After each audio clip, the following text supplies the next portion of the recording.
Hello everybody and welcome back to the third part of the pilot. Right, so in the previous video I showed you how to color your basic model or your basic illustration and do the shading on the face. Now onwards to the next part, the suit. And first off, let's make this folder smaller. First off, I'm using a very simple. I'm just using 4 layers for the suit itself. And we want to make it shiny. However, 4 layers will be sufficient, I think. Right, I have turned off the colors, so it has become just pink, but I would like to have a bit darker color for this purpose. So let's make it a medium purple. And back to the previous color, I was using a kind of off gray bluish tint for the shading. So let's do the same kind of shading as we did on the face. 50% linear burn layer with a shading brush. Right. Is this correct? No, wait. What are you doing? Ah, right. Of course it doesn't show. What did I do here? There we go. Layer orders. There we go. This is good. Right. Okay, there we go. Clip Studio has some weird things regarding layers, but it's easily overcome.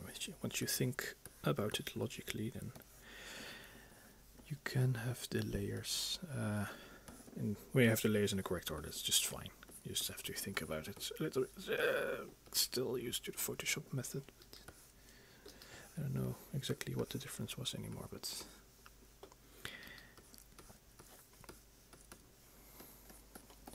anyway, let's don't forget about the red arrow we put in the previous video. That little part of green didn't belong there. See, that's why I'm using a different color, so I can recognize which layer I'm working on and which layer is overlaying the other one.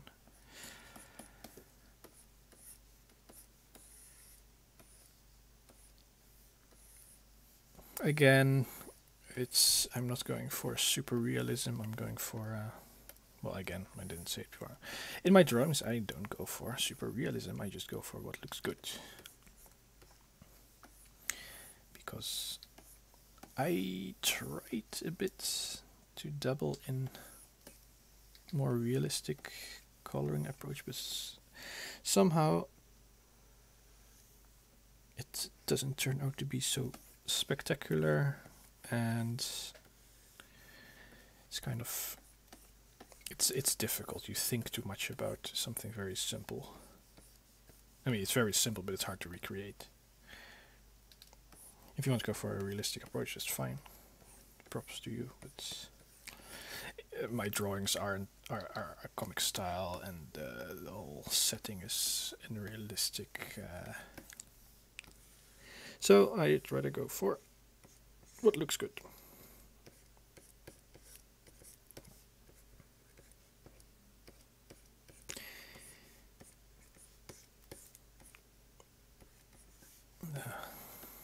Things that are throwing shades on other parts.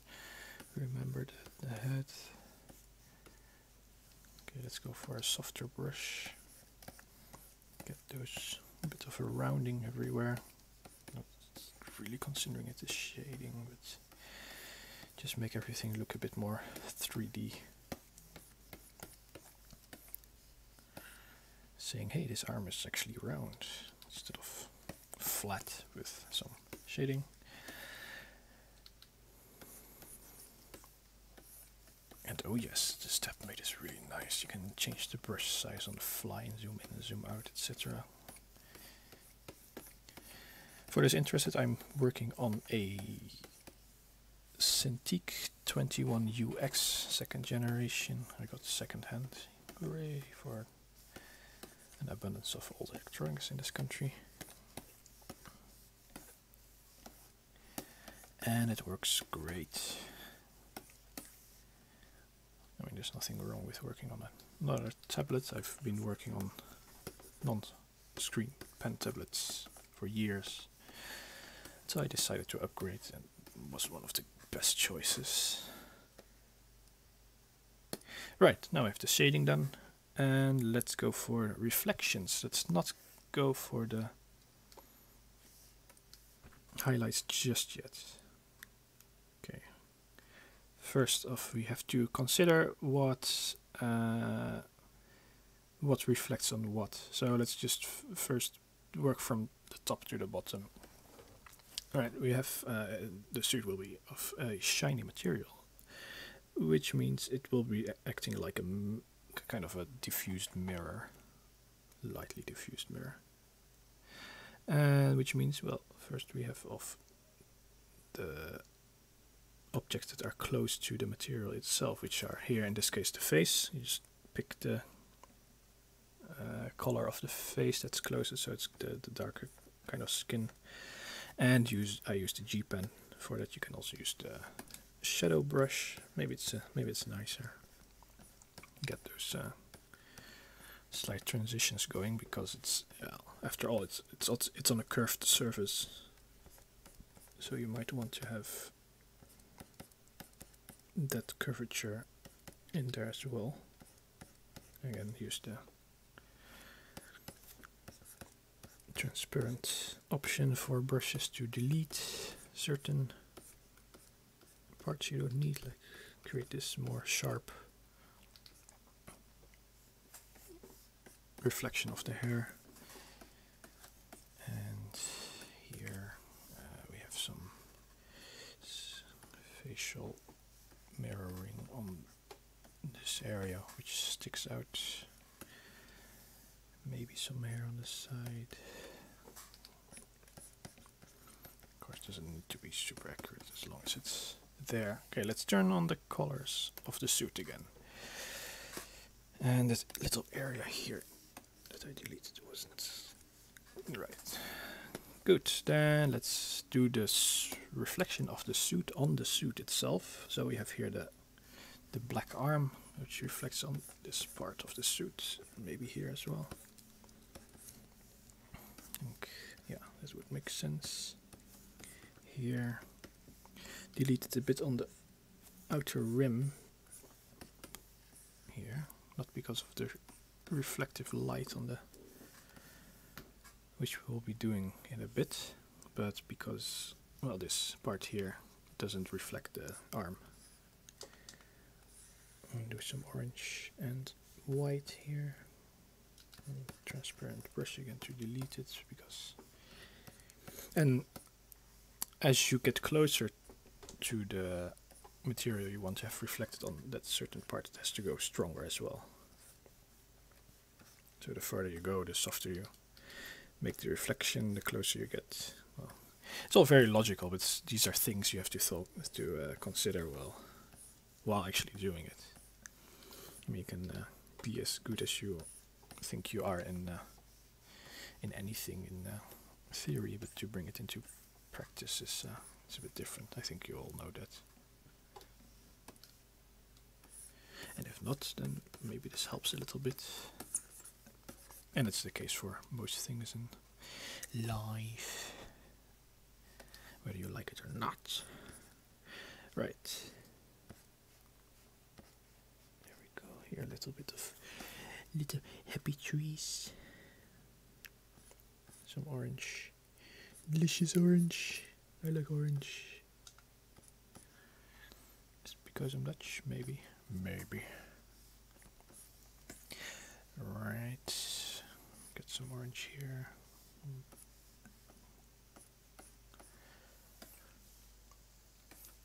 Okay, I think that's fine for what it is. Next up, I think we can turn off the color again, because we're going for the highlights.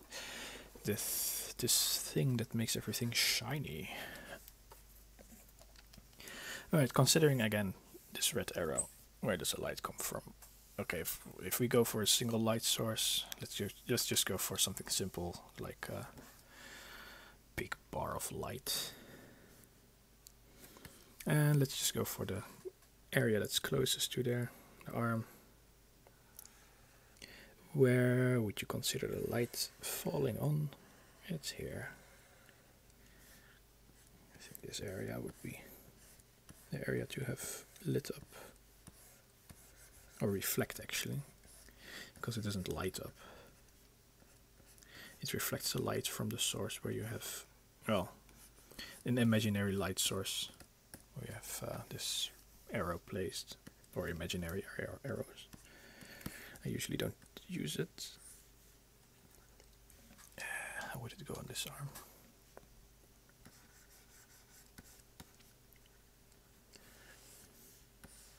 It would be like, would it be like that? No, that doesn't make sense. It would be like this more. And then here.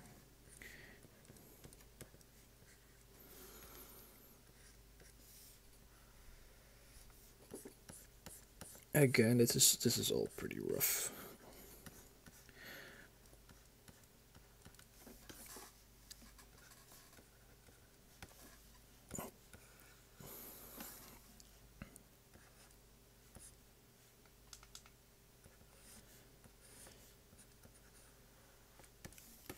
Alright, let's have the arms first, then let's do the chest area.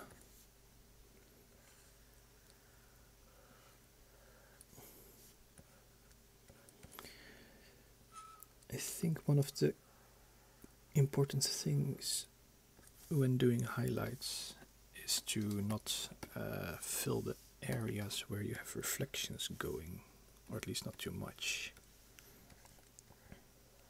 Because then basically you have two reflections covering each other.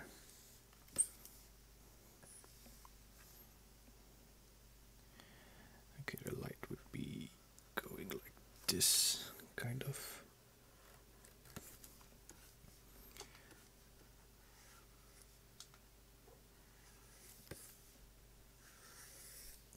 I mean, I'm not an expert in this, I'm just drawing like what looks best, what looks attractive. Okay, you see I'm also doing some extra lines on the side to add some more depth just along the shadow parts.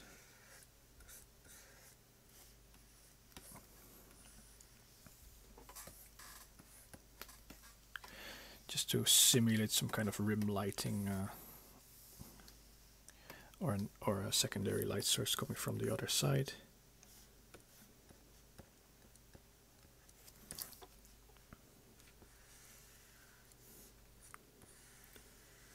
These parts here are always a little bit tricky to me because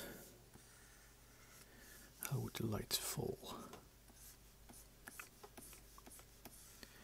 This video might be a bit longer than the previous ones. Or maybe not. I don't know. I don't have a timer turned on. Maybe I should. Anyway, it's still Pilot, so whatever. Whatever. Okay, right. We have the basic big highlights done. Let's turn on the... And well, depending on how far you want to go, you can consider this done, but I always kind of think like there can be done some little more, like adding a little bit more depth, and I will do that with the again the shading brush, or shall we do this one? Let's do this one, make it a bit more intense. Yeah. Let's take this brush, add an extra layer.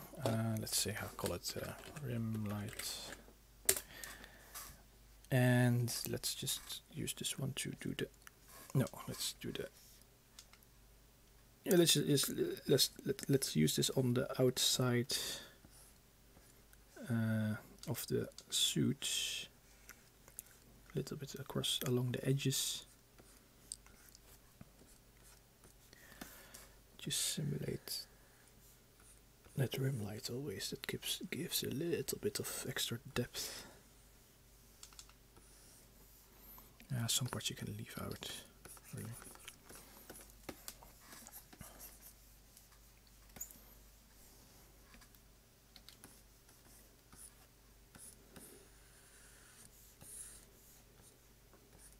And it kind of defines the separation between some, between some parts of the body. Like here, you see the armpit area. Oh, wrong. Armpit area where you can have a bit more definition of the suit parts. Ah, wait, the hand is a good example. Let's zoom in a bit. Because it's a dark color, it's hard to distinguish the outlines. So you can accentuate the curvature of the fingers by adding this little light source.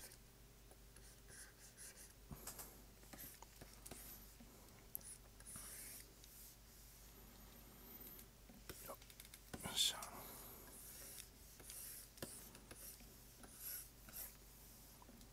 it's just to make it a bit more recognizable, so it doesn't look like a hot mess.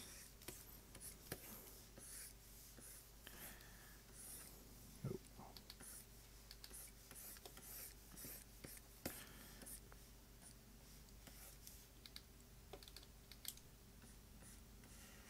Right.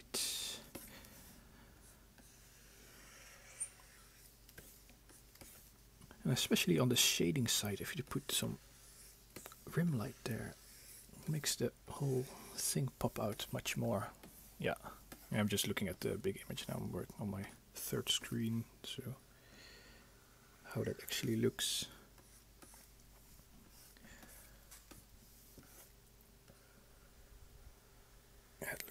It's looking acceptable.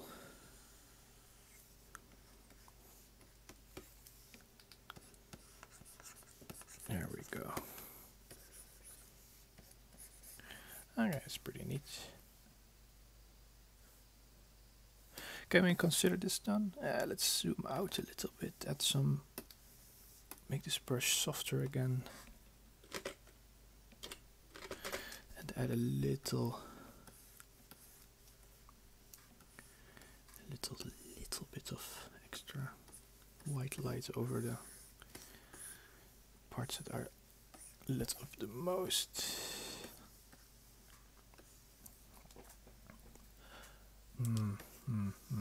Shoulders is a bit too much here. Although that's where most of the light would be, so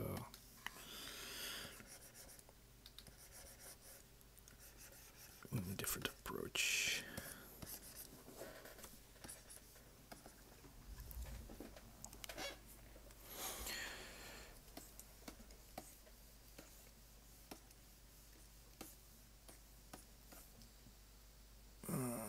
Those are not nice spots I made there. Anyway, yeah, white background. Recently I've been dabbling a bit in darker black. Okay, there it pops out. Alright, let's get rid of this arrow, and instead of that, kind of having this idea of just putting a spot of white there. And people say some of my signature moves would be to have a... Oh wait.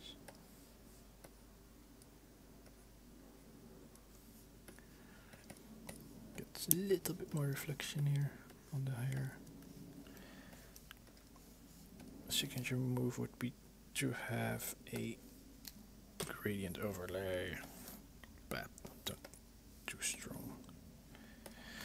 Just a soft light at 25%. It's fine. It's looking good. Okay, right. I think we're done here. Thank you for watching. I hope you learned something, or not, or whatever. Leave a comment, suggestion. I thank you, I don't like it. Please be constructive if so.